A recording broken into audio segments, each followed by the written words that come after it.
You are so warmly welcome to Clear Minds and Self Healing. My name is Asa, and I appreciate all my returning subscribers. You've been amazing. You put the fire of motivation underneath me week after week, and I just want to take this moment to thank you and appreciate you so much.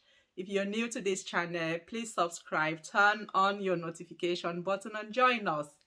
I upload weekly content really to create an awareness that will also light a fire underneath you to get you to make a few changes in your life that will elevate you to a healthier and more happy and empowering level in your life.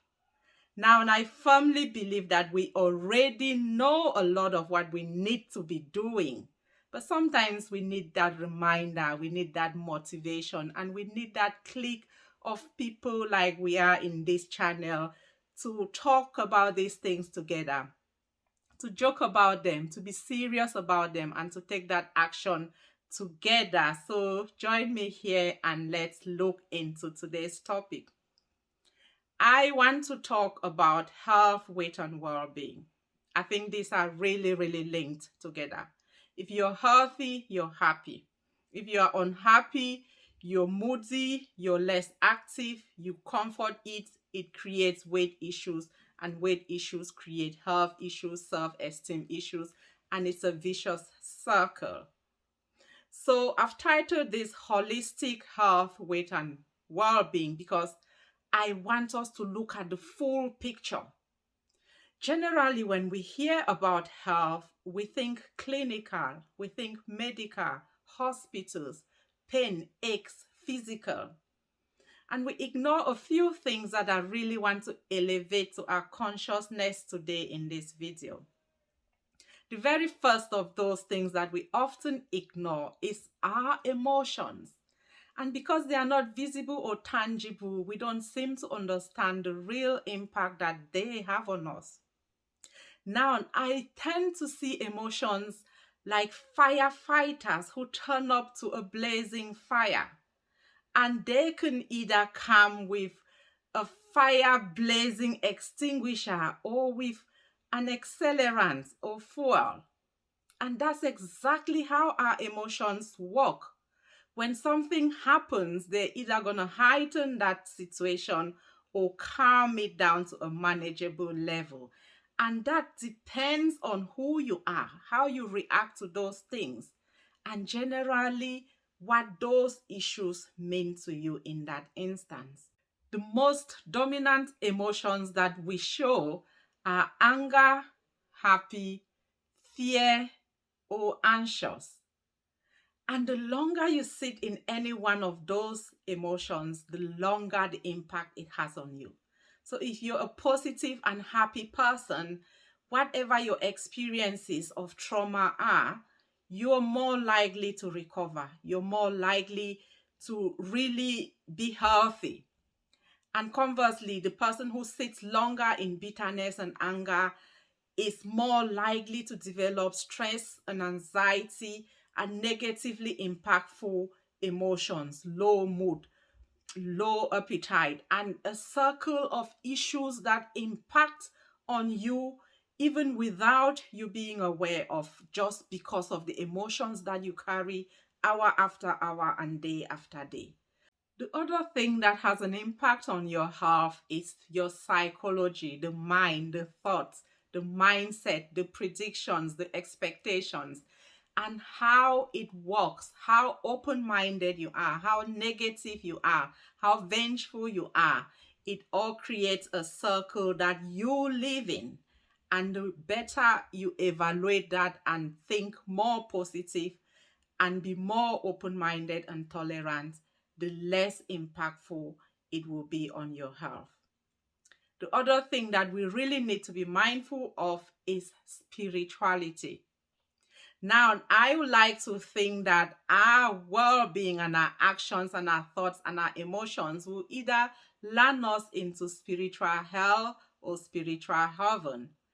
How grateful you are for life, how prayerful you are, just the simple belief in the existence of a God, And now, whether or not you're living by their word is going to put that psychological tap into your head that bugs you.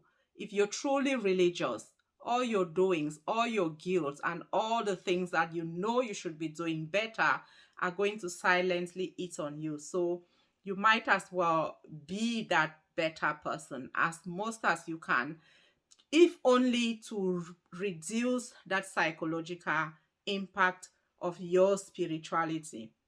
Now, the other people are on the side of hell, either because you're mad at God. Sometimes when things go wrong in our lives, we blame Him, we disbelieve in His existence, or we actually carry on believing, but we don't think that He came through for us. And so our anger includes Him, our cursing includes Him.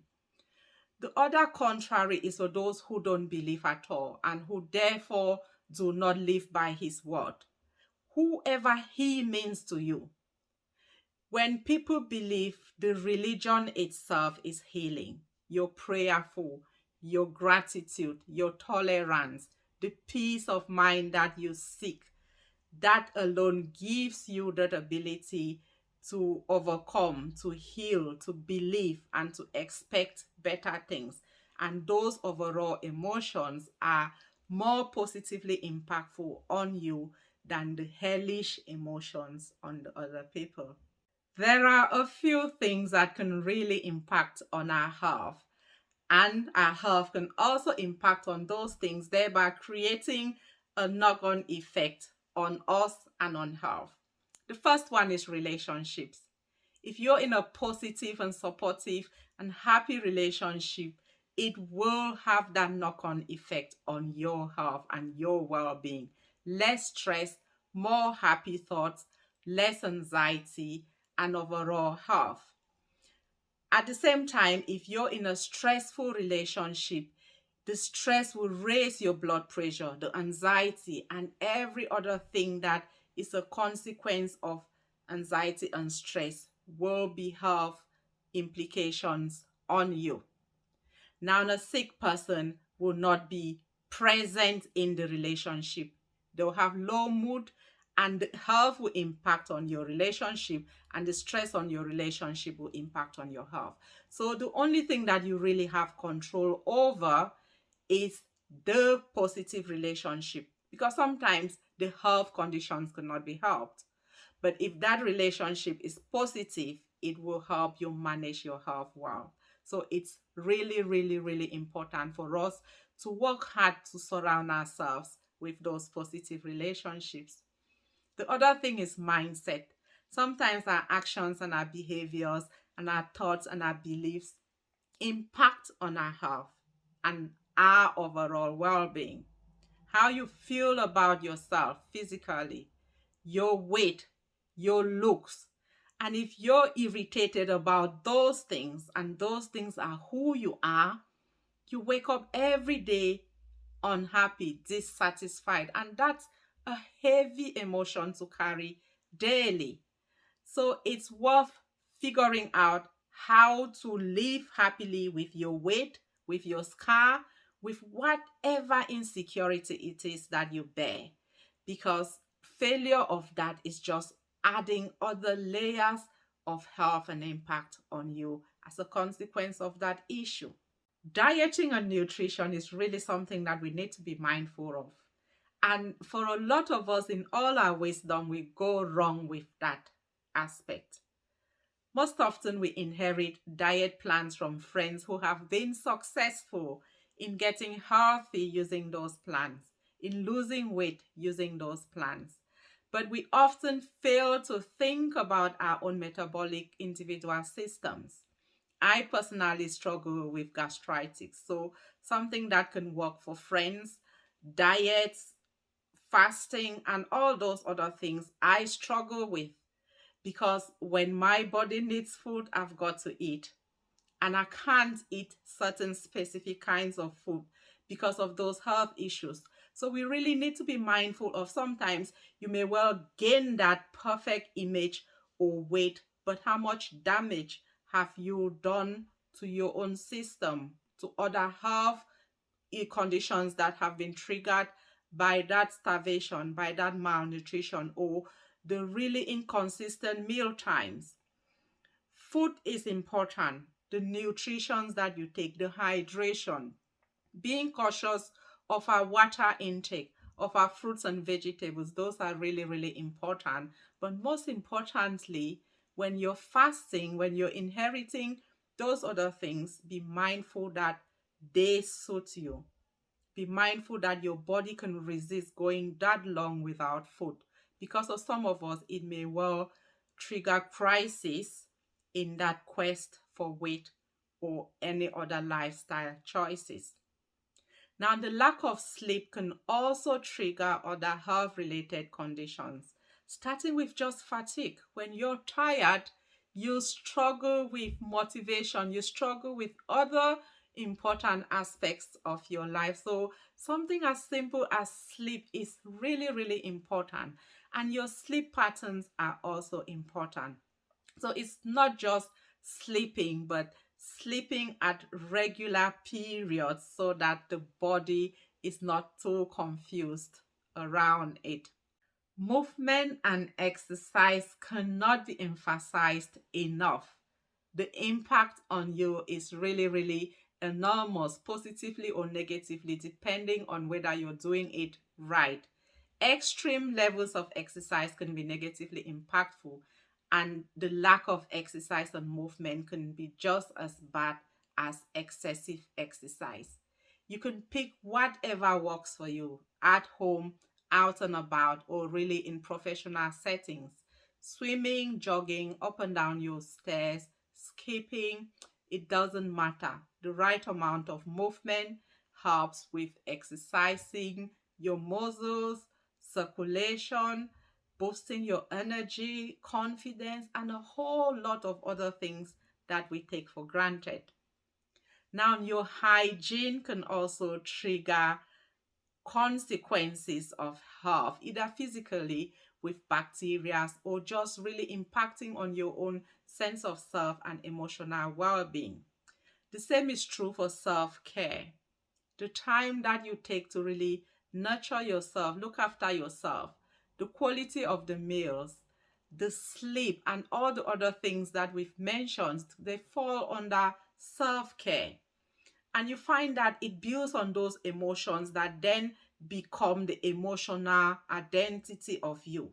When you don't look after yourself, it fits into those negative, hellish emotions because you start to feel low about yourself. But if you look after yourself, if you do those happiness cultivating activities, you will be boosting your emotions towards the heaven side of emotions. So, really, today's video was to give you a full cycle walk on health, to take it away from that mirror image that we see as health. My arm hurts, so I'm going to the doctor. I've got a lump. I've got this issue that is related to a diagnosis.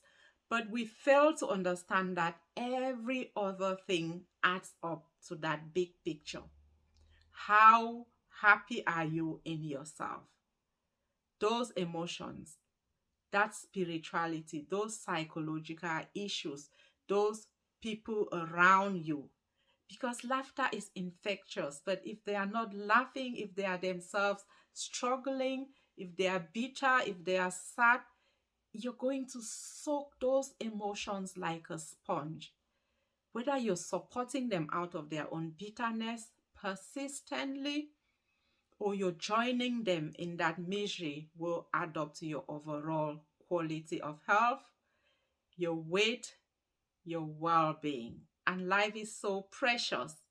We already have so many things that are impacting on us that we have to do everything within our power to maximize the quality of health that we have. I hope you found this useful. I hope you've been reminded of those things that you already know that you need to be doing.